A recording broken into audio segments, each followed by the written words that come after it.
সবচেয়ে কষ্টের কথা আমার কাছ থেকে এই যে 1,73,000 টাকা নিয়েছে। এবছর আমি অনেক দুর্নীতি আছি, অনেক সমস্যার ভিতরে আছি। আমার টাকাটা আল্লাহ ফেরত দিয়ে দেব, এইটাই প্রথম আমার।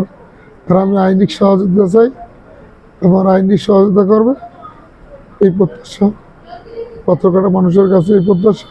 আর কালকে যে অপ্রীতিকর ঘটনা ঘটছে সেটার জন্য আমি অত্যন্ত দুঃখিত এবং সেটার জন্য আমি লাইবেল না। একটাই দাবি, অন্যায় মিথ্যা দিয়া যদি কেউ হয়রানি করে অথবা কেউ যদি মান-ইজ্জত ক্ষুণ্ণ করে আপনারা সেটা দেখবেন।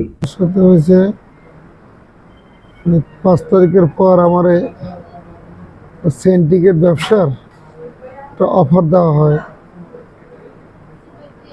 আমি বলছি আমি সেন্টিকেটের কোনো ব্যবসা শুধু করবো না, আমার যেরকম লেখা হয় ওরকম আমি থাকবো।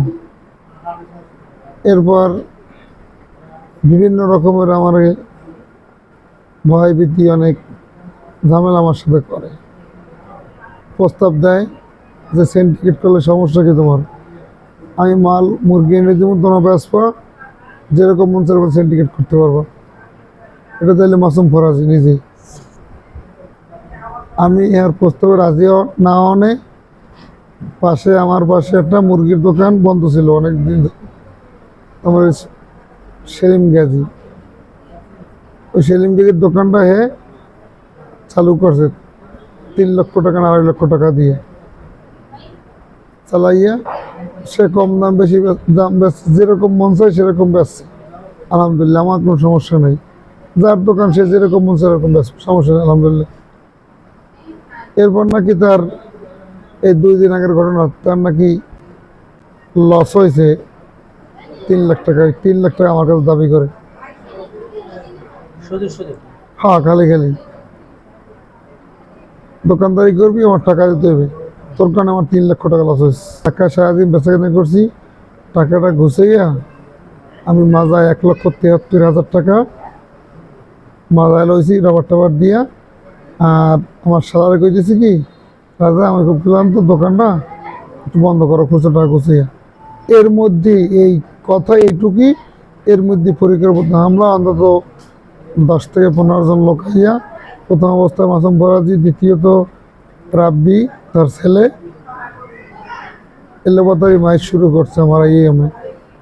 রাব্বি একটা ক্ষোভ দেয়, মাসুম ফরাজির ছেলে আর অন্য তার সহযোগী যারা ছিল তারা এলোপাতারি আমার মাইক শুরু করে। কেউ রড দিয়ে আমার হাতে আঘাত করছে, মস্তকে বাড়ি দেওয়া হচ্ছে, মাথার উপরে আমি হাত দিয়ে ফিরেছি, এই যে সিটটিক্যাল লাগছে।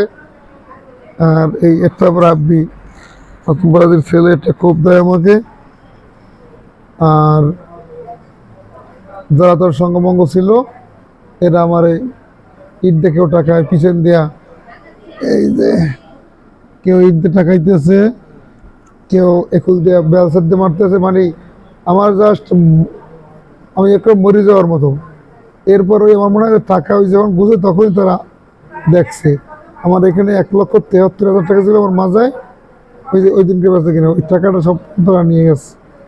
পাল্লা তো 5-6 বছর সব ভেঙে ফেলাইছে, ফ্যান ফেলাই দিয়েছে, দোকানদারি করতে পারবো না, এই বিভিন্ন মাংস তারা চালাইছে।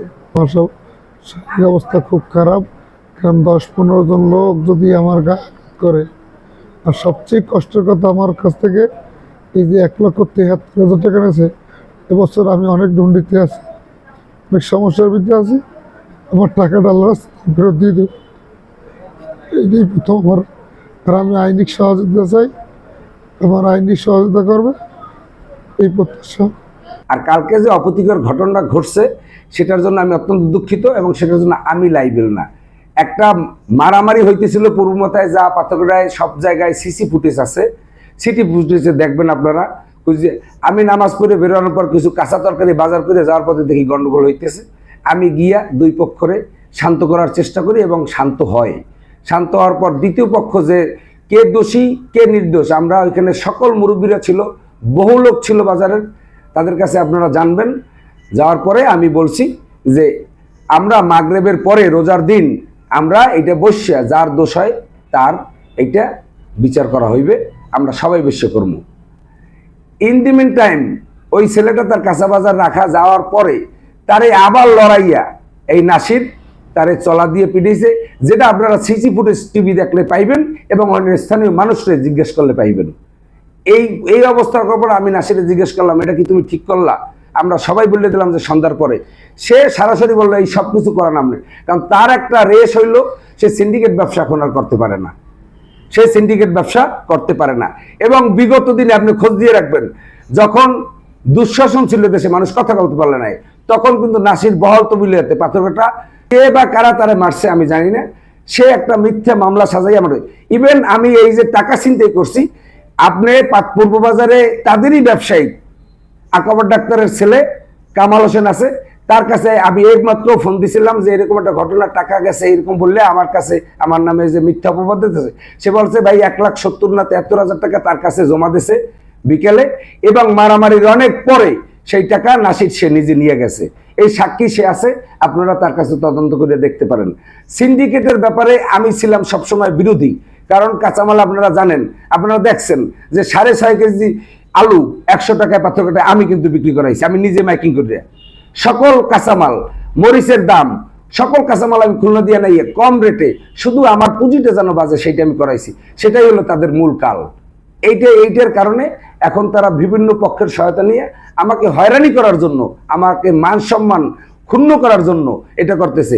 এবং আমার জীবনে, আমার এই 50 বছরের জীবনে যদি কেউ বলতে পারে পাথরঘাটায় আমার বাজারে জন্ম, আমি পাথরঘাটা পৌরসভার বণিক সমিতির নির্বাচিত সেক্রেটারি ছিলাম, বিপুল ভোটে নির্বাচিত হয়েছি, কোনো ব্যবসায়িক যদি বলতে পারে আমি কারো কাছে 10টি টাকা কখনো চাঁদা চাইছি, তাইলে এই সমাজ, এই আদালত, এই আপনারা সাংবাদিক আছেন, প্রশাসন, যে বিচার আমার উপরে ধার্য করবে আমি সেই বিচার একেবারে মাথা নত করে অবধারিত সেই বিচার মানিয়ে নেব।